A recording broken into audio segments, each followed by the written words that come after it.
आप लोग पढ़ रहा था सेल्फ इंडक्शन और म्यूचुअल इंडक्शन, वो समझ गए। अब समझ गए तो थोड़ा आगे और समझो।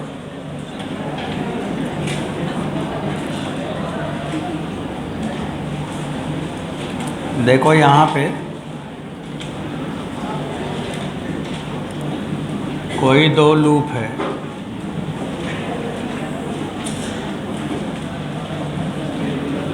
और ये दोनों लूप आमने सामने हैं।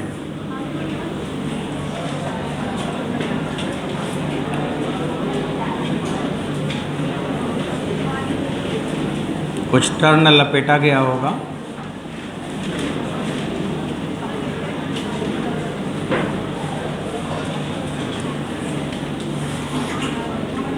और इस समय जिस समय सवाल आपको लगाना है, यहाँ पे बैटरी दिया है, मान लो 8 वोल्ट का 8 वोल्ट बैटरी है, और इसमें जो करंट फ्लो कर रही है I1 current 1 plus half t current ampere में है और टाइम सेकंड में है। तो यहाँ पे करंट इंक्रीज कर रहा है, और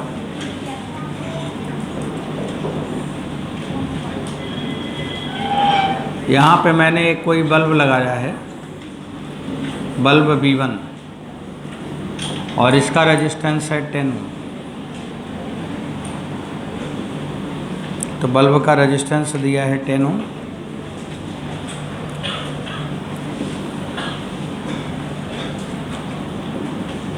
इसमें भी टर्न लपेटा जा रहा है।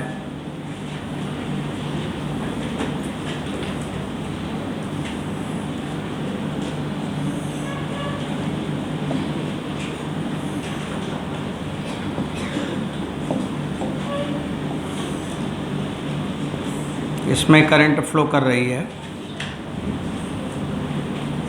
किधर से भी करंट फ्लो कर सकती है। चलो इधर ही करंट फ्लो करा दिया। इस समय इसका जो वोल्ट है 12 वोल्ट है, और यहाँ दूसरा बल्ब लगा है, इसका भी रेजिस्टेंस 10 ओम है, और बल्ब का नाम B2 है।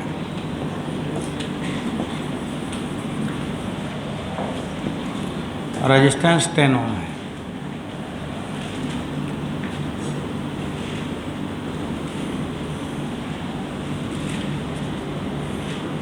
बच्चों, इसमें जो करंट फ्लो कर रही है, करंट मान लो I2 फ्लो कर रही है, उधर से करंट इधर आ रही है I2, और इस I2 का मान है मान लो 2 माइनस 1/2t।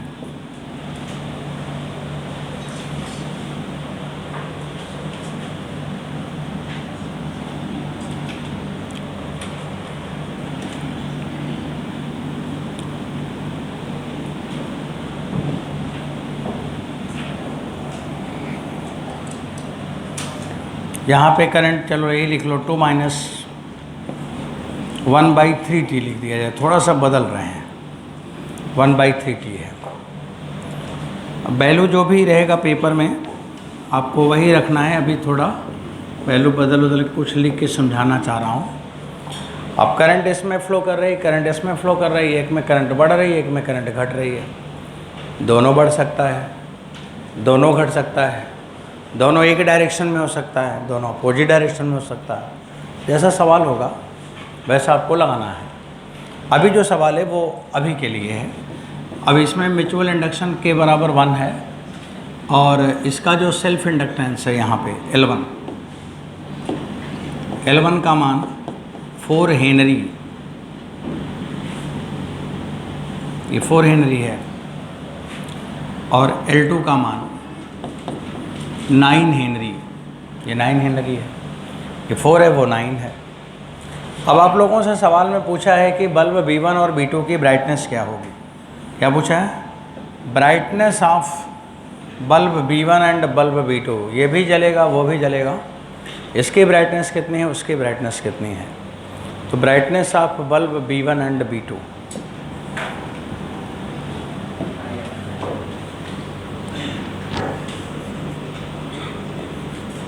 ब्राइटनेस ऑफ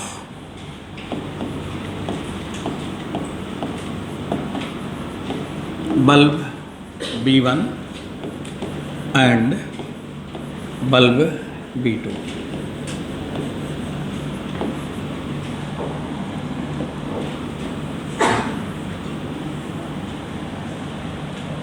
लगाइए, देखिए क्या आता है। इसके बाद फिर हम लोगों को थोड़ा चैप्टर को आगे बढ़ाना है। बच्चों घर पे क्वेश्चंस जो दिए गए हैं मॉड्यूल में और PYQ में, मॉड्यूल और PYQ दोनों आप कर लेंगे तो पूरे सवाल आपको समझ में भी आ जाएगा और आपका रिजल्ट भी हो जाएगा जिसके लिए पढ़ रहे हैं। तो बल्ब B1 और बल्ब B2 की ब्राइटनेस पूछिए। मैं जितनी लाइन पढ़ूंगा सब पे मॉड्यूल में क्वेश्चन है। जो अपने कोचिंग का मॉड्यूल है और बहुत ही इम्पॉर्टेंट मॉड्यूल है। JEE मेंस वालों को 100% क्वेश्चन उससे मिलता है। नहीं पढ़ते हैं क्योंकि उनका भाग्य ही उनसे रूठा है। नीट का पूरा सवाल उसी से आता है। 2 सवाल के लिए PYQ रगड़ते हैं, लेके खींचते हैं, और अगर पूरा मॉड्यूल कर लें तो PYQ भी हो जाए और सिलेक्शन भी हो जाए और पूरे सवाल भी हो जाए। जो आसान काम है उसे नहीं करते आप। बाकी जगह PYQ इसलिए करते हैं कि उन कोचिंग के लोगों ने अच्छा मॉड्यूल नहीं बनाया है।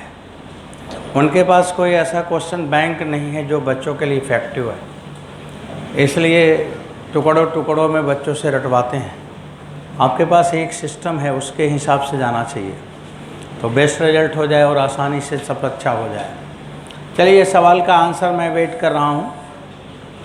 हाँ बोलो। बल्ब B1 और बल्ब B2 की ब्राइटनेस, चलिए मैं थोड़ा समझा ही देता हूँ। अब आपका काम रुकना चाहिए और ध्यान से देखना चाहिए।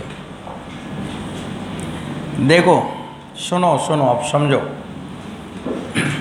पहला काम है कि करंट का डायरेक्शन किधर है उसे बना लेना चाहिए।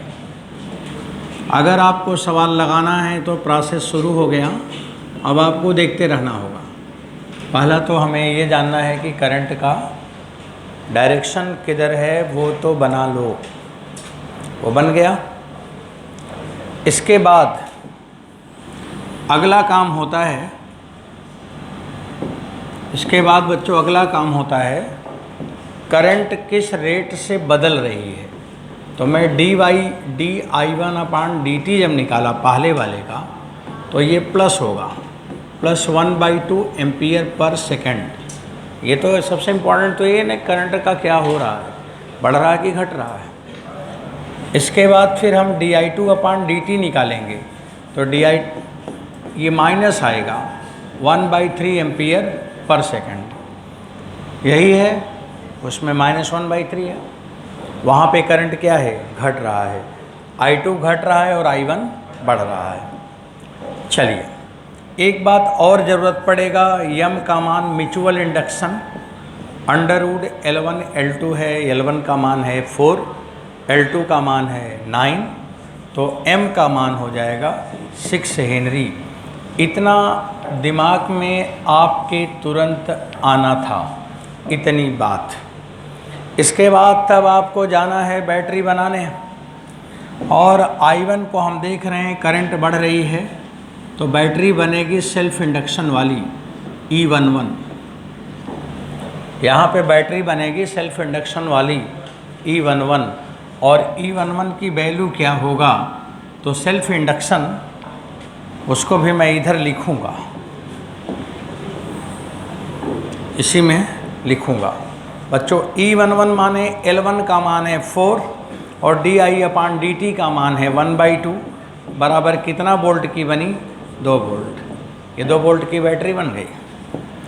अब इसमें सीधा आप उसका वोल्ट लिखो, 2 वोल्ट, बस ये सेल्फ इंडक्शन बन गया।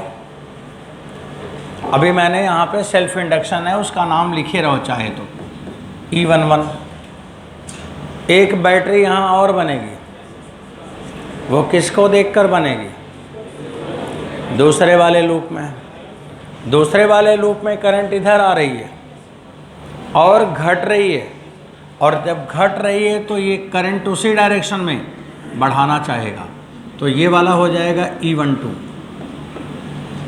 करंट इधर है और घट रही है, तो घट रही है तो उसी डायरेक्शन में ये करंट बढ़ाएगा, तो ऐसी बैटरी बने कि जैसे करंट का वही डायरेक्शन मिले जो ये वाला था, तो वो वहाँ पे आ रहा। अब अगर हम लिखेंगे E12, तो E12 बराबर क्या होगा? M होगा और di2/dt होगा, di2/dt होगा, क्योंकि वो दूसरे की करंट को देख रहा है। अब बच्चों 6 यहाँ पे आया और di2/dt माने 1/2, 1/3 बराबर कितना हुआ? 2 वोल्ट। ये भी 2 वोल्ट की बैटरी बनी, 2 वोल्ट की 2 बैटरी बन गई। एक सेल्फ इंडक्शन की बन गई और एक म्यूचुअल इंडक्शन की बन गई। अब आप इसी तरह से अकल लगाएं, नकल करें, तत्काल बताएं दूसरे साइड में। पहले तो इसका सेल्फ इंडक्शन की बैटरी बनेगी और इसकी अपनी करंट घट रही है, तो घटने का अपोज, घटने के लिए वो करंट अपनी फ्लो करा दे, इसलिए सेम डायरेक्शन में बैटरी बनेगी और ये हो जाएगा E22। बच्चों बोलो, E22 बराबर क्या होगा? L2 और di2/dt। L2 का मान 9 और di2/dt माने 3 बराबर कितना वोल्ट? 3 वोल्ट। चलो 3 वोल्ट यहाँ आ जाओ। अब आप देखिए इसमें म्यूचुअल जो बनेगा वो I1 को देखेगा, और ये करंट इधर बढ़ रही है, इधर है और बढ़ रही है, तो वो क्या करेगा? घटाने का प्रयास करेगा। तो करंट को घटाने का प्रयास करेगा, क्योंकि बढ़ रही इसलिए घटाने का प्रयास करेगा, तो बैटरी ऐसे ही तो बनेगी, क्योंकि करंट अगर इधर जा रही है तो वो अपनी करंट इधर फ्लो करा दे, तभी तो घटाएगा। और ये जो बैटरी बनेगी ये E21 होगा। और बच्चों अब हम E21 निकालेंगे।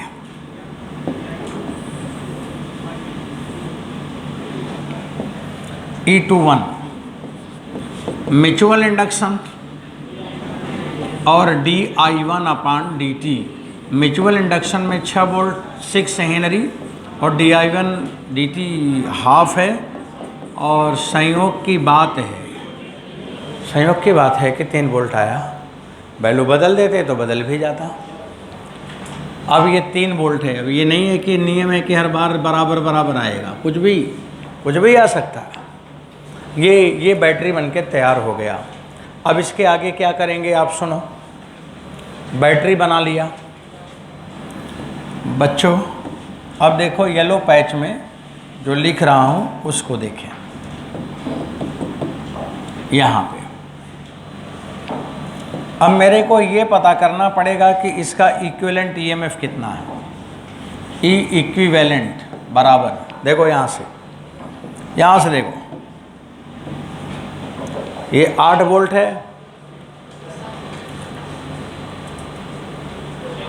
माइनस हो गया 2 वोल्ट, यहाँ से चलोगे तो +8, -2, हाँ शुद्ध 4 वोल्ट। कितना वोल्ट? 4 वोल्ट। ये 4 वोल्ट आया ई इक्विवेलेंट पहले वाले केस में। अब बच्चों इधर वाला आप देख रहे होंगे, देख रहे हैं कि नहीं? देख रहे हैं तो बताओगे कि देखते ही रहोगे? अब बताओ इसमें येलो पैच में, यहाँ लिख रहा हूँ,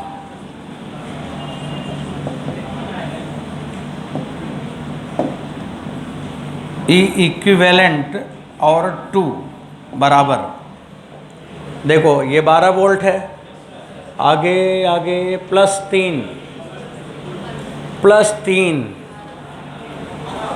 ऐसा प्लस प्लस होगा, सीरीज में प्लस से माइनस जुड़ा हुआ है, तो 3 3 6 और 12 18, तो कितने वोल्ट की बैटरी बन गई? 18 वोल्ट की, 18 वोल्ट की बैटरी बन गई।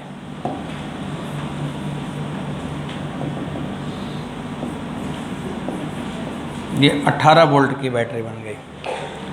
देखो इसकी जो ब्राइटनेस है पहले 8 वोल्ट से था, लेकिन जब इसको मैंने लगा दी तो ब्राइटनेस अब 4 वोल्ट से आएगा, तो इसकी ब्राइटनेस घट गई और उसकी ब्राइटनेस पहले 12 वोल्ट से था और अब 18 वोल्ट से आएगा। तो ब्राइटनेस एक की घट गई और एक की ब्राइटनेस बढ़ गई। तो किसकी घट गई? बल्ब V1, और किसकी बढ़ गई? Bulb V2। तो बच्चों अब सवाल आया कि ब्राइटनेस कितनी और कितनी है, तो कितनी कितनी है उसे लिखूं, जगह नहीं दिख रहा है। चलो अब आप उसे खुद ही लिख लो। सवाल बना लिए थे कि नहीं? हैं? सवाल ही नहीं बनाए थे? बनाए थे तो यहीं पे सवाल के ऊपर आंसर लिख दो।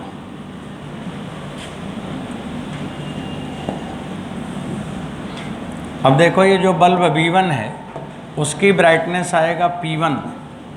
P1 बराबर E equivalent 1 square upon R1 बराबर आया 16/10 वाट। हो गई ये बात। इसका P2 बराबर E इक्विवेलेंट 2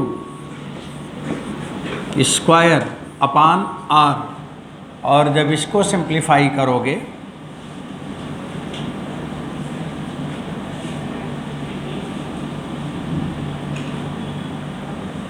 तो 18 का स्क्वायर होगा।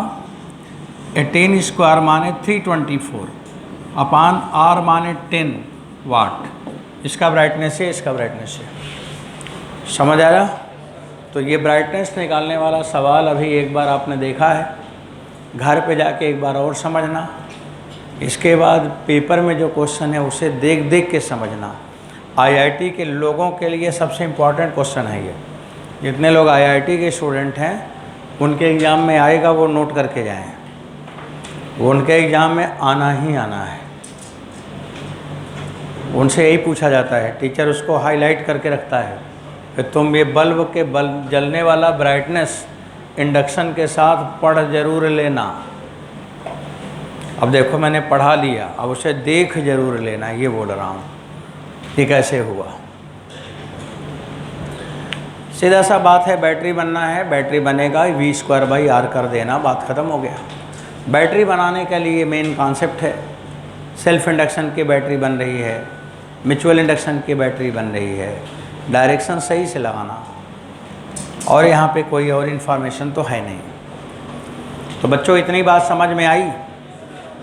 अब आप लोग इससे जब आगे चलेंगे, यहाँ से आगे चलेंगे, अब आप लोगों ने इंडक्टर भी पढ़ लिया है, कैपेसिटर भी पढ़ लिया है, रजिस्टर भी पढ़ लिया है। अब इसके आगे हमें लिखना है LC सर्किट, इंडक्टर और कैपेसिटर की सर्किट। पहला सर्किट क्या है? LC circuit.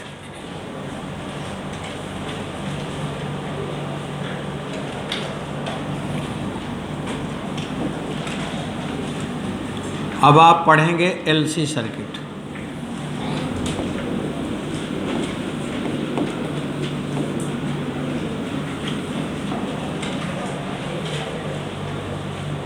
LC सर्किट में क्या करेंगे?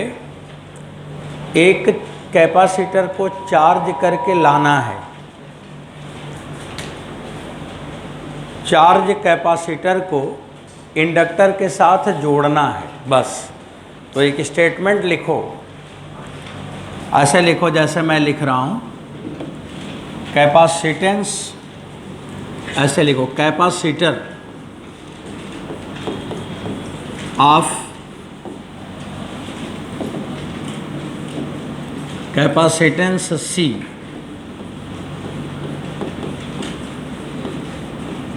Capacitance C charged with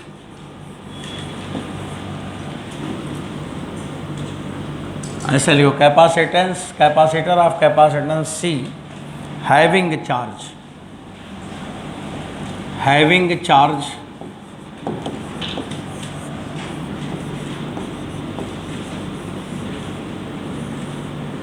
capital Q connected with inductor, connected with inductor, इसको इंडक्टर के साथ जोड़ा जाएगा। तो connected with inductor of inductance capital L।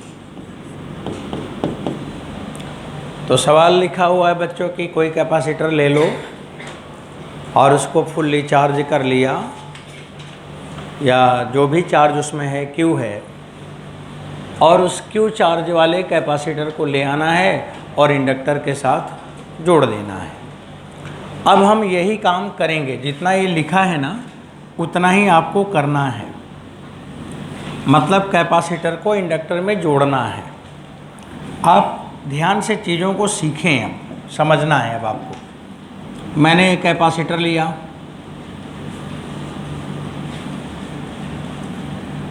और इसे इंडक्टर के साथ जोड़ना है, जोड़ दिया।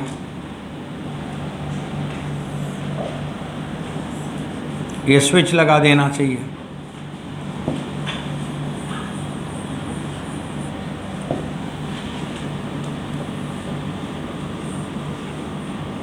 ये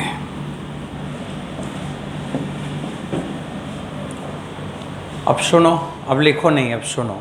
इतना तो लिख लिया ना स्टेटमेंट।